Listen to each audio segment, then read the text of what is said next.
Startuprad.io, your podcast and YouTube blog covering the German startup scene with news, interviews, and live events.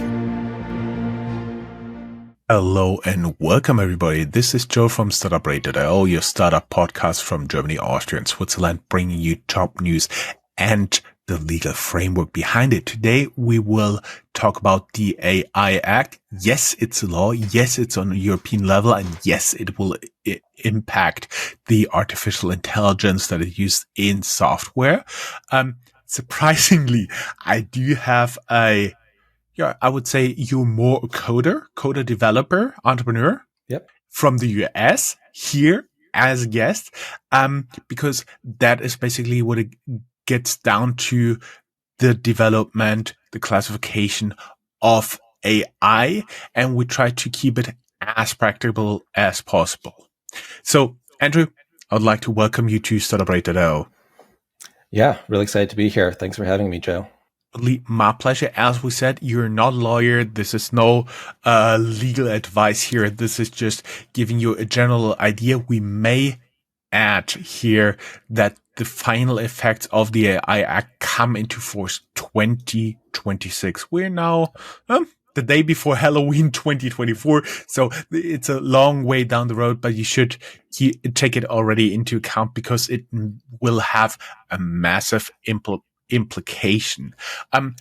Can you tell us, Andrew, a little bit about you and how you got from cool stuff like coding into boring stuff like law? Yeah. So my background is as a machine learning engineer, but one who's actually always been interested in the law. So I studied both politics and computer science.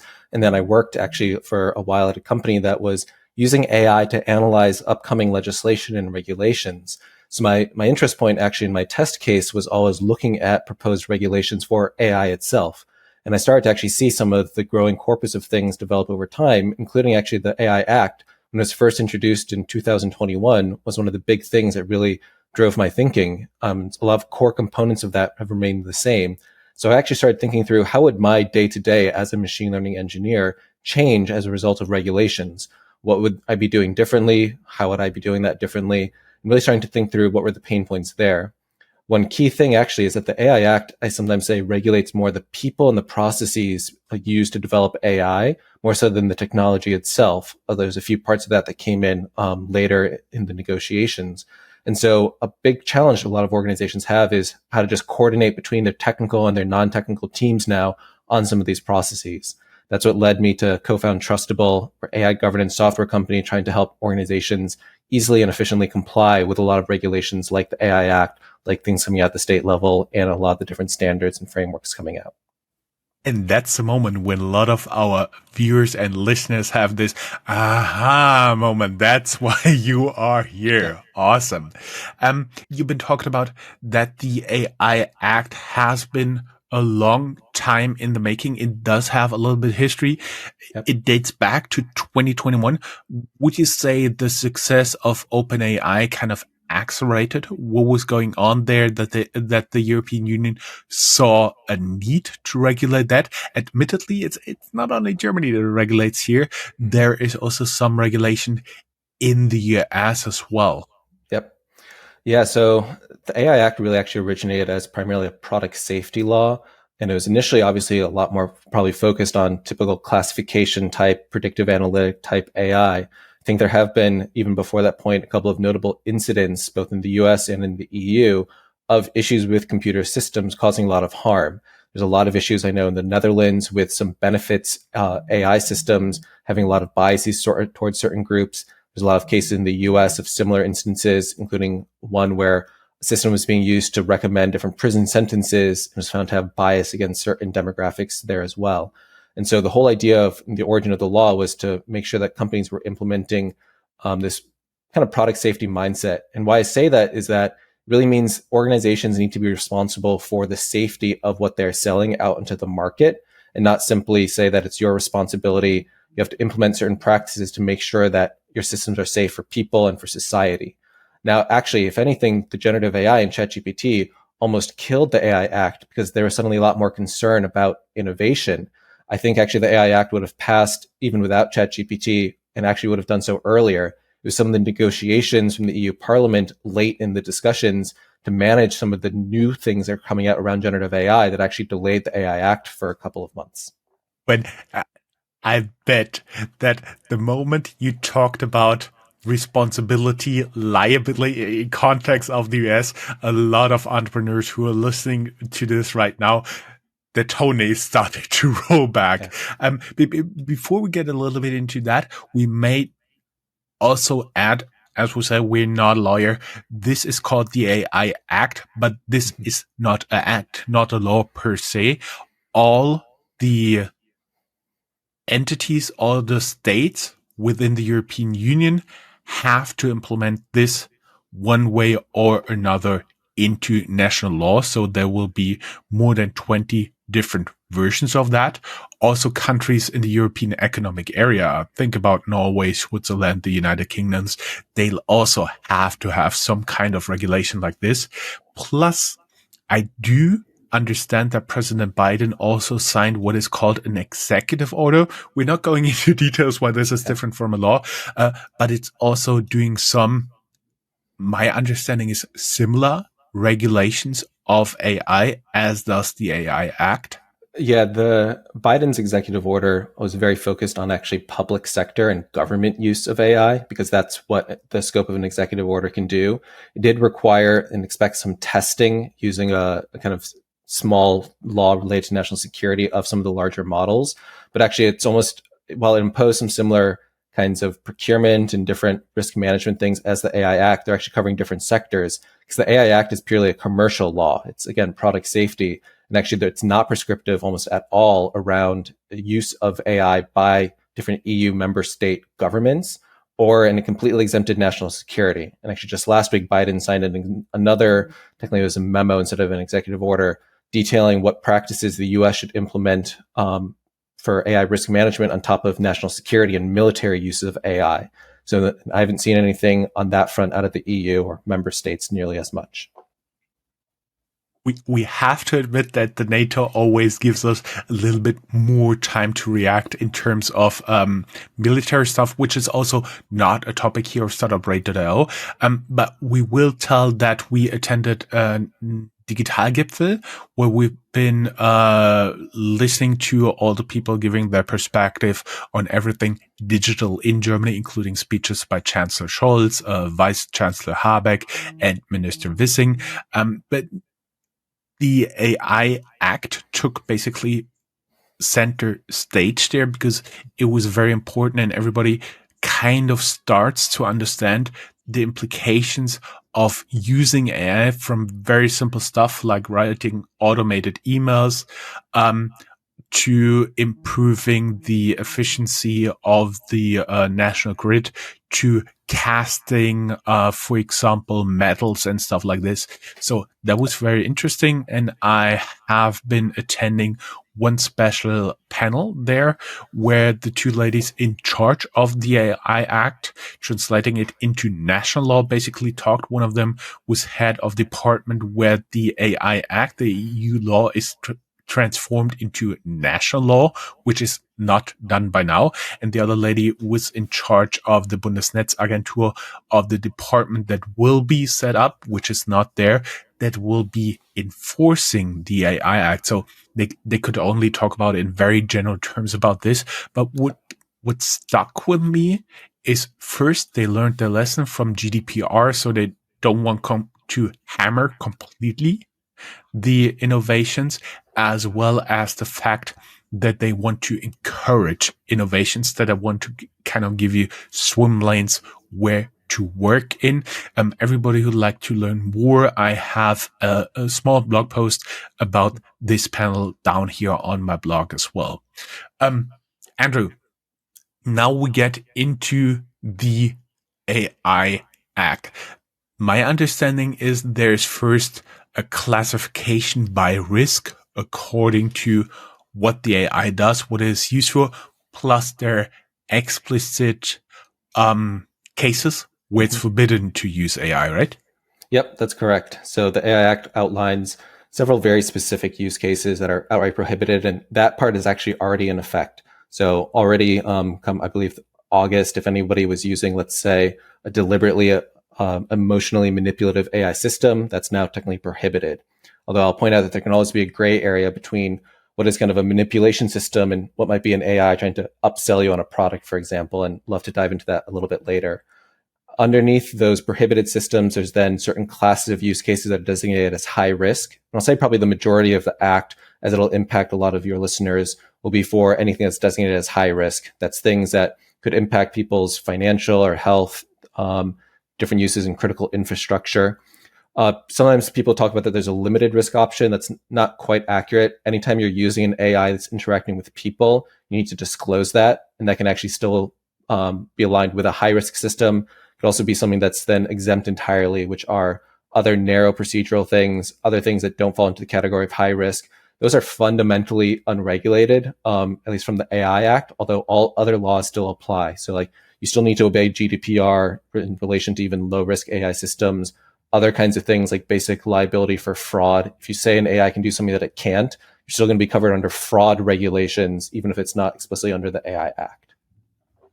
Yeah, that was, I have spent, quite some time, during my last stint at a big four company, working in forensics, and my devious mind then instantly, when I was seeing, what, for example, ChatGPT did, I was thinking, if I would be criminal, I would be doing X and Y. So that's already covered under the specific laws. What I've been looking also through, well, basically, we could call it steps or parts of a pyramid.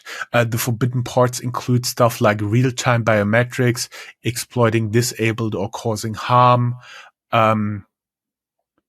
system for inferring attributes like political opinion, sexual orientation, and so on. And also stuff like social scoring, which is done in other countries, or scrapping CCTV footage to compile facial recognition databases. I do believe that is something that is already done in different countries across the world. And I do believe there are some let's call them agencies who are also doing that, and may not fall under this law. Yeah, that was one of the big, again, discussion and negotiation points, is whether there should be certain law enforcement exemptions. And I believe now for a lot of like the facial recognition stuff, they added on, if there's specific things around sex trafficking, terrorism, there are exceptions allowed around that. And everybody who's now listening to this, oh yeah, I don't need do that stuff. I don't need that. But you've been already highlighting a pretty easy case here. For example, you have a web shop, you get a new chatbot on it, and then it turns out this chatbot is crossing the border and manipulating people to upsell them. So even if you are using those tools, you have responsibility, but the main responsibility falls onto the people, the companies coding this AI, right? So that's where there's a little bit of some gray area, especially in one of the challenges in trying to fit some of these new technologies and new structures into this product liability structure is that it can be unclear. If I am simply implementing a chatbot, but maybe it's connected with my own data through like a vector database, what is my liability versus what is maybe OpenAI's API liability around some of that stuff? It's still not always going to be clear. What counts as, in legal terms, a substantial modification for a system needs to be clarified, because I could add maybe just a few examples of something. If I'm prompt engineering, does that count as modifying the system? It is changing some of the weights under the hood. I am changing some of the parameters maybe of the system that I can control, but how then is that impacting my liability versus OpenAI's? Also understanding like what is the information that went into that, and breakdown there, I think is something that needs to be clarified through some of those national laws, through some of the work from the EU AI office as well. Because I think it's going to be a fairly complex space, especially if you're looking at using like an open source system, like you download Llama 3, you want to use that. The liability there is going to be much more on you as the deployer, especially because you don't have a contractual obligation there. So that's where there's going to be a lot more attention, I think, in the years to come. So that also means not only the people who are really under the hood are responsible, are doing stuff within the framework of the AI Act, you can be just simply by using prompts, right? Yep. Okay, this is pretty important because I do believe a lot of people are now around going into stuff like Reddit, Googling different versions of prompts and simply using them in their tools, and that may be in the future a potential liability here. Yeah, well, it's definitely an area of potential exploits or attacks. There's already a lot of concern around the security systems and even the best systems that implement these strong guardrails. And, Anthropic has talked a lot about the different things that they do there. It's still relatively easy to bypass these through simple prompt injections. It used to be as simple as saying, hey, ignore your safety guidelines, and then it will. There's still other easy ways of telling it to say the opposite of something. You can bypass a lot of filters, maybe by asking it to write something in German, then translate it into English, and then run that. You can avoid some of the filters that are looking for keywords in English, for example. So it's definitely an area of introducing new potential risks around some of those systems. Even then, again, where the liability falls on that is going to be very dependent, possibly on the use case and how you're deploying and setting it up, whether you're fine tuning it, how you're constructing that stuff.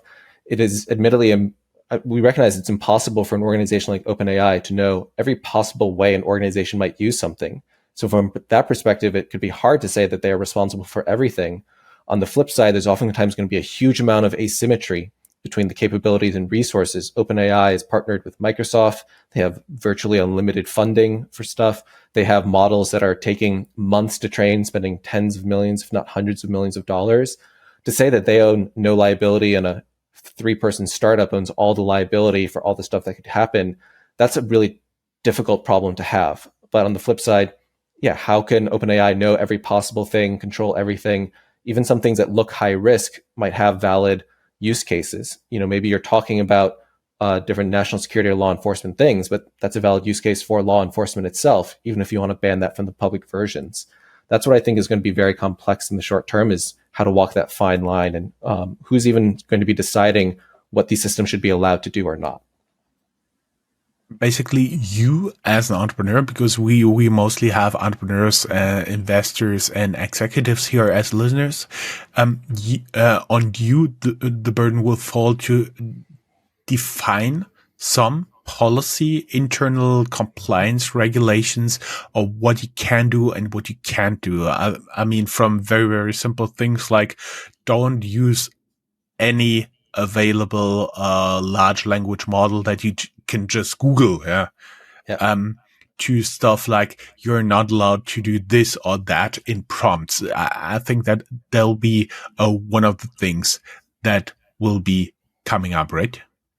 Yeah, and that's something that our platform actually helps with, is helping draft what is the policy you should have, what are some of the things you should consider, and really what are the best practices that you as perhaps a small company should be implementing in order to comply with stuff. And you will always be responsible for ensuring that your system is being tested. Maybe it is just testing your own prompts, ensuring that it's working.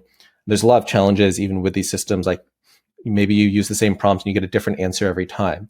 That's sometimes the feature, sometimes that's the bug, depending on what you're trying to do. It's still going to be your responsibility for assessing that. One of the hardest things is that there will be a lot of updates to these systems. We've seen that as different things come up, OpenAI and Anthropic have added different guardrails, and that has led actually to decreases in some of those systems. So it's always going to be your responsibility as the deployer, to use the AI Act's terms, of having your own quality management system, where you're at least staying on top of the stuff that you can control, that you're being diligent about that. Users are still going to be reporting issues back to you. And there's this requirement on post-market monitoring. It's still going to be on you to be assessing those. You might need to report some of that back to OpenAI, but you still need to be tracking that information yourself. You can't offload all of those responsibilities necessarily. And that also means in the future, there will be a new job called a prompt tester. Yeah, I think there's been some interesting stuff coming out around quality assurance and the stability of the answers of these systems. But also a lot of those prompt testers are this whole ecosystem of AI red teaming.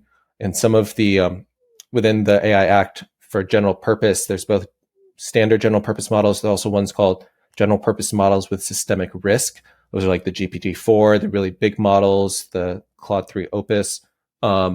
those are ones that all require additional types of red teaming activities. Those are people who would come in and basically do various tests against those models, write up the reports. They're supposed to have a level of independence from the orgs doing that.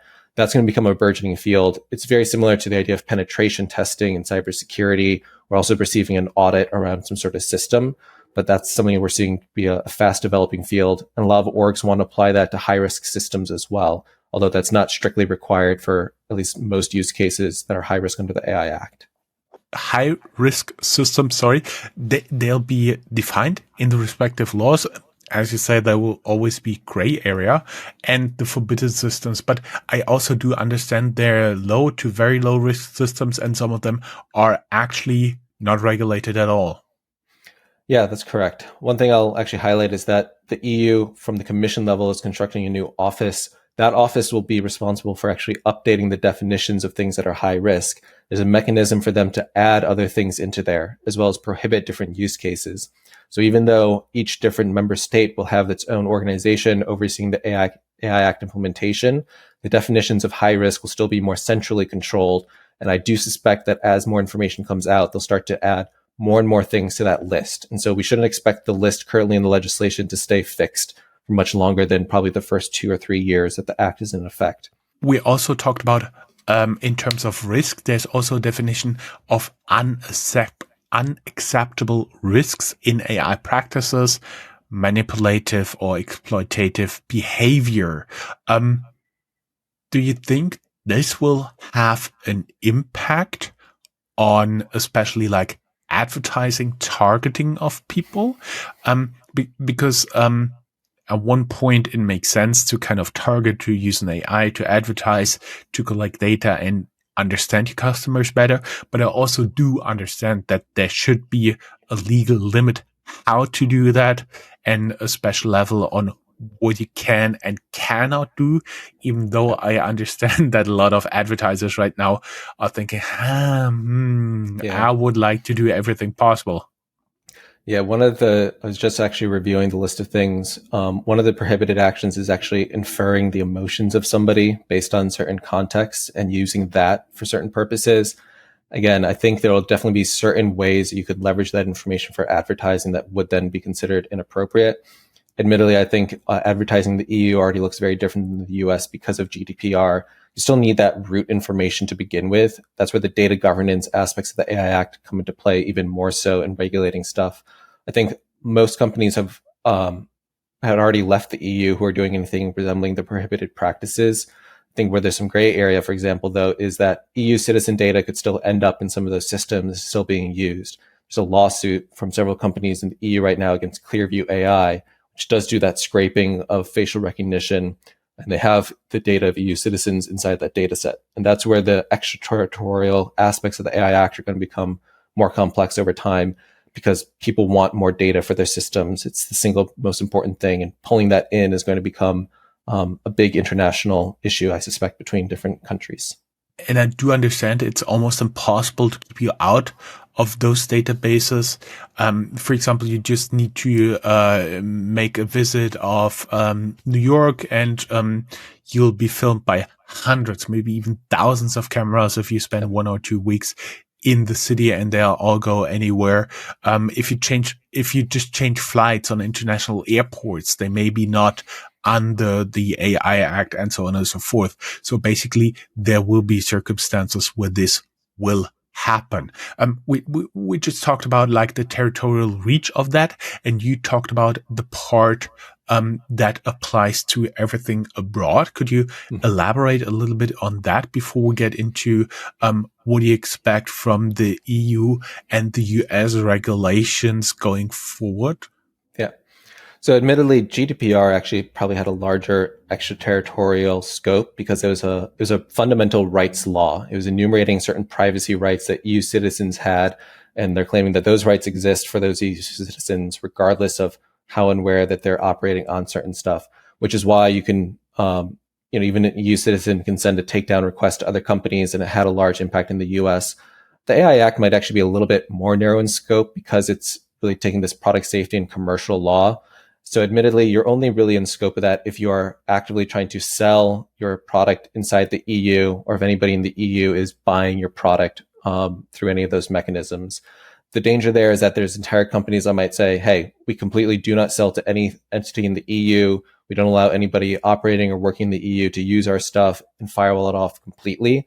That'd be one of the bigger fears around like the innovation, the market development part of that, because it will be a little bit easier to actually avoid the AI Act by simply not doing business with AI systems inside the EU than it was for probably GDPR. My understanding right now, as I said, I'm neither a lawyer nor coder, is the regulations from right now enacted in the US, speaking about memo, executive order, and so on and so forth, and the basic ideas of the AI Act are more or less in sync right now. Is that true? That's true in terms of several of the legislation proposed at the state level in the US, including one that passed earlier this year in Colorado, are fairly similar in that they identify certain high-risk use cases of AI. And they say we're going to impose certain requirements on them. Then the requirements that they're imposing are fairly similar to some stuff in the AI Act. Usually the number one thing is that they say organizations need to be accountable for certain risks of their systems. So they need to implement a risk management system. They need to say, hey, if this system hallucinates, here's what we think could happen. Here's how severe it is. And then document the mitigations that they have in place, and then get somebody in the org, particularly their legal team, to sign off and say those mitigations are sufficient.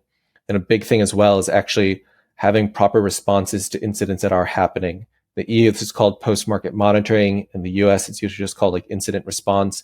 So making sure that customers are able to report any problems that they're having with the systems, that those reports are being looked at in a timely manner, that the system is being updated in response to that. Because we don't know everything that could happen from AI, it's more important to make sure that orgs are being diligent and responsible in responding to that kind of stuff, rather than being able to know about that all upfront right now. We're now just at the beginning of the AI age, at the beginning of the regulation of AI. And I was wondering, you kind of live AI and AI regulation here. We also do have a lot of early stage entrepreneurs here. We have people responsible for larger organizations and so on and so forth. And many of them there's no question, will in the future implement some kind of tool, library, API, or anything else into the products related to AI. Is there kind of an approach you could recommend to them? For example, a very abstract, do this first, then that, then that, then that. And of course, as always, talk to your lawyers.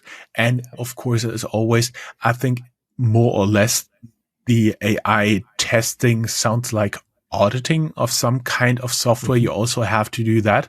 But before you get into this, some more very general thoughts about when and how to apply and how to work with the potential risk involved here. Yeah. So actually the first thing I recommend to a lot of teams is to think about documenting justifications of decisions made around your AI at every step along the way. In any sort of regulated context, having a paper trail of the decisions being made is one of the most important things. And if you do that from the beginning, you're saving yourself a lot of trouble at the end, where some organizations try and, like we say, retrofit compliance. They try and justify things after the fact. Oftentimes, responsible AI isn't just having a product that's like unbiased and tested. It's also about how you developed it. Did you engage with the right people along the ways? Were you testing the system? Did you say like, hey, here's our criteria for selecting which model to use. Determine that criteria first, do the evaluation, then you can make a justification around that. Oftentimes implementing those things is what actually creates a lot of legal protections that you're doing. What we say is like good faith efforts to comply, good diligence around that. And the second part is realizing what some of the limitations of these systems are.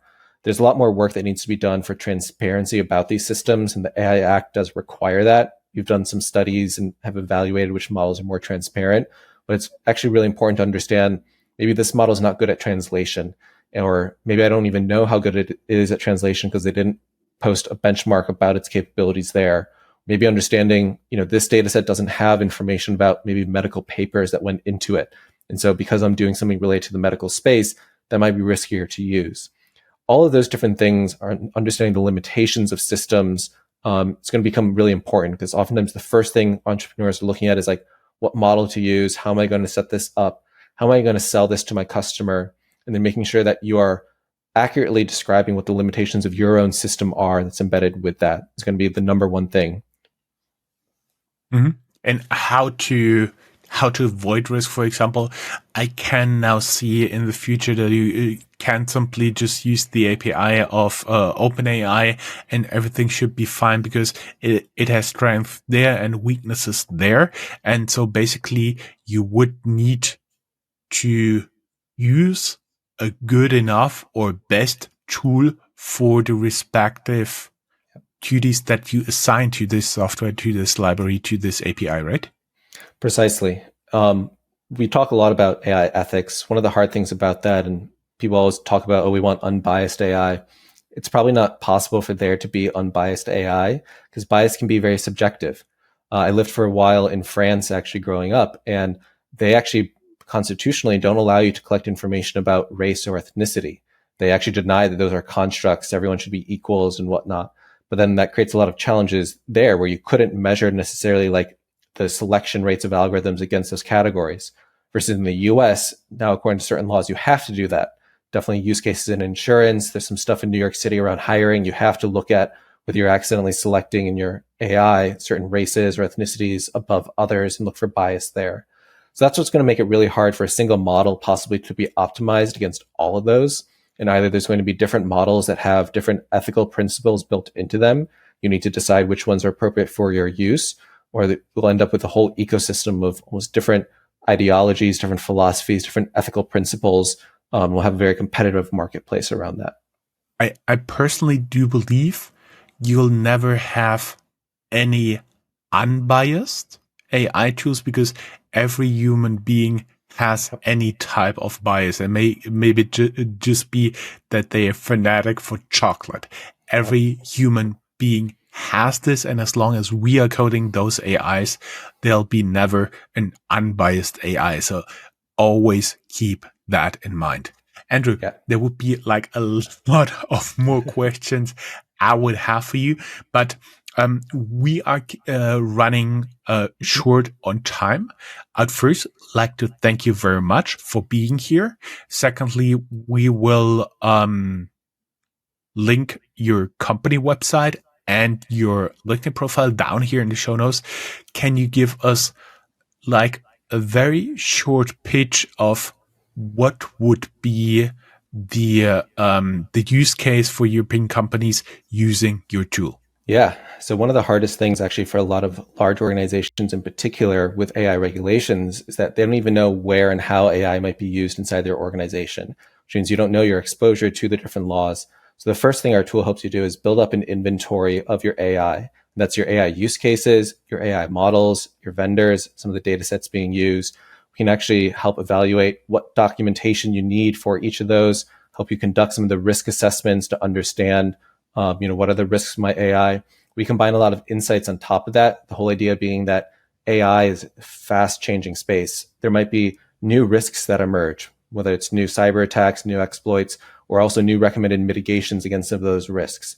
We deliver that straight into our platform to help organizations actually be aware of, hey, I'm using a chatbot and there's an incident over here where a chatbot unfortunately convinced a teen to commit suicide. Maybe you should run this test to look for this, implement this mitigation in order to reduce this kind of risk. And we track all the different regulations around the world to help identify, hey, maybe there's a new requirement that's coming out of Canada that includes you to look at the environmental impact, and you haven't done that for some of these AI systems. So we can highlight that, keep you aware of that. The whole goal is to make staying on top of maintaining your AI systems as easy as possible, especially as either you have a lot of AI deployed in your org or you're having to comply with a lot of different laws.